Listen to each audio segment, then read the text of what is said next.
Speaking of knowing what's going down, you have founded a City Hall bureau, the first in this city in decades. Yeah. Tell me about how that happened. There's a press area just off the John Ferraro City Council chambers at City Hall that had just gotten overgrown with boxes of stuff and files full of ancient newspaper clippings. As news media cut back, walked away, various news enterprises failed. And the place had fallen into a certain degree of shabbiness.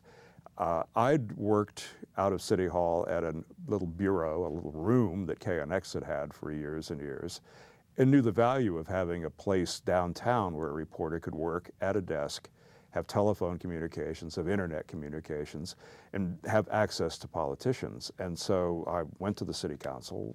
President Eric Garcetti said, we'd like to open a bureau here. Well, there was no space. Garcetti, to his credit, had his staff come in, clean out all the dead wood, clean out the desks, and so we opened an office and put in live broadcast studios.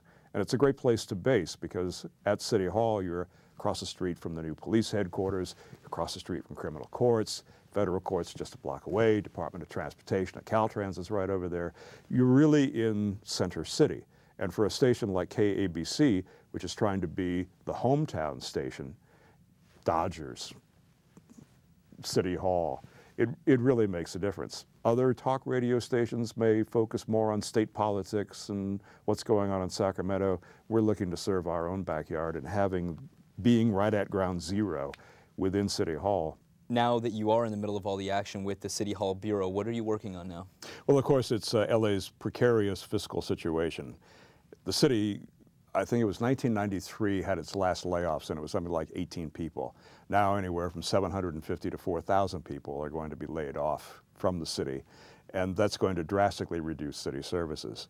The other side of town, just up on Hope Street above City Hall, you've got the Department of Water and Power, which has been roundly criticized as playing games with ratepayer money, arbitrarily raising rates, and, of course, having DWP employees driving around town, going to strip bars and drinking while driving in their DWP trucks. The DWP is in something of a credibility crisis at the same time that it's trying to transition into green energy.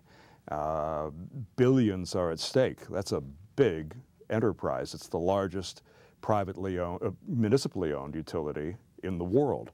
And so its fate touches the lives of everyone in Los Angeles because inevitably you're going to get a water bill or a power bill. So Mayor Villaraigosa said, I want Los Angeles to be the greenest city in the nation. He's got 3 years left in office. Right. What do you think he can do with that?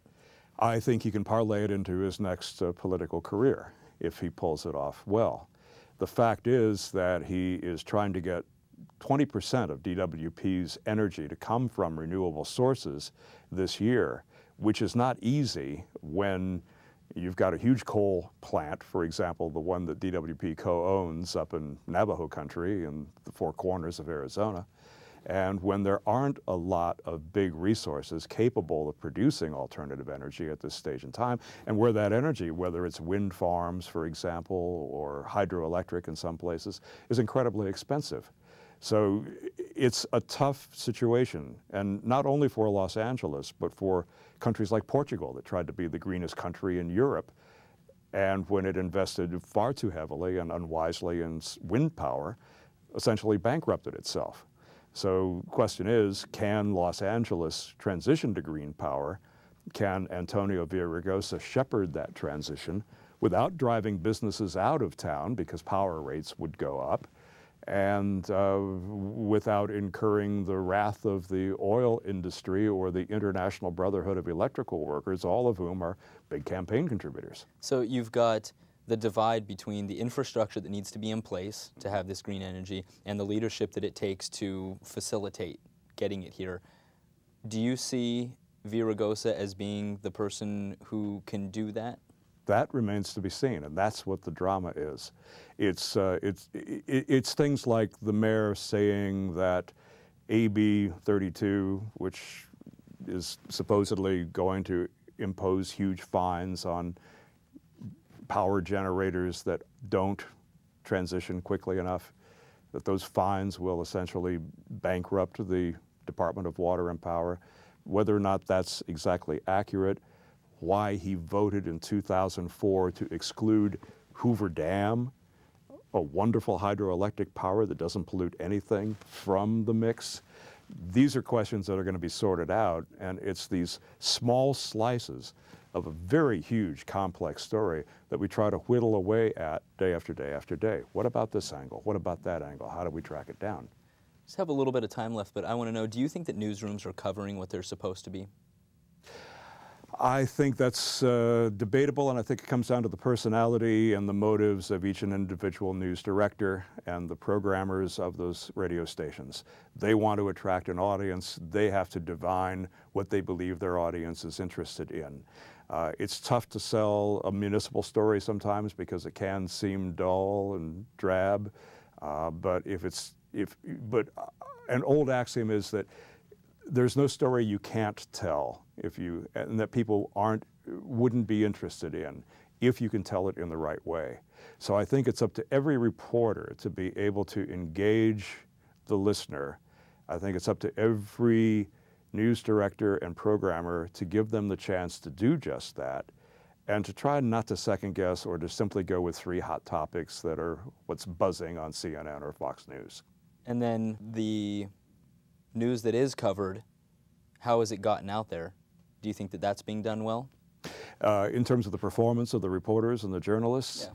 I think it's dangerous at this stage of the game because a lot of old dogs like myself are leaving the business. People who have covered this town for 20, 30, 40 years and have an institutional memory of what the city is all about. I talked to one cameraman at one TV station in town who said, all of our staff is now 2020s. I said, what is that?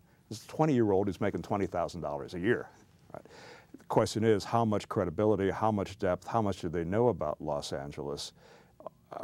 Is it simply going to be the quick and dirty press conference, the shooting on the corner, or are you going to be able to take a look in depth at what your city is really doing? Do you think that the politicians in Los Angeles are trying to bypass the journalists and the media to get their message right to the constituents? We've seen a little bit of that at the County Board of Supervisors, where traditional access, the ability of a reporter to walk behind the dais and talk directly to county supervisors, has been taken away.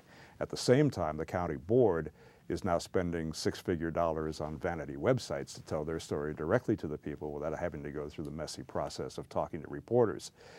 When you've got county judges sharing their salary with clerks because the clerks are so heavily furloughed they can't afford to live on that salary anymore, and then you've got a county supervisor who's decided he's going to spend $700,000 to remodel his office, maybe more, try to get that passed without any kind of oversight, then you have to wonder. City Hall is still very much wide open, very much embraces the media, but it's a very workable theory that politicians see the demise of journalism or the fact that it's been dented and want to try to use that to their advantage. Well, unfortunately, we're out of time for this afternoon. I'd like to thank my guest, Michael Linder, today, and my name is Jason Rose for On Point.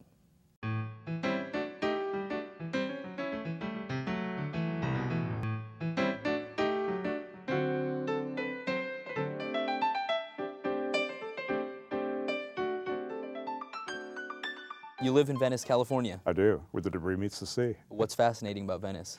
It's people and the fact that there are millionaires and homeless living side by side as a town without class structure. That's really unique in this city.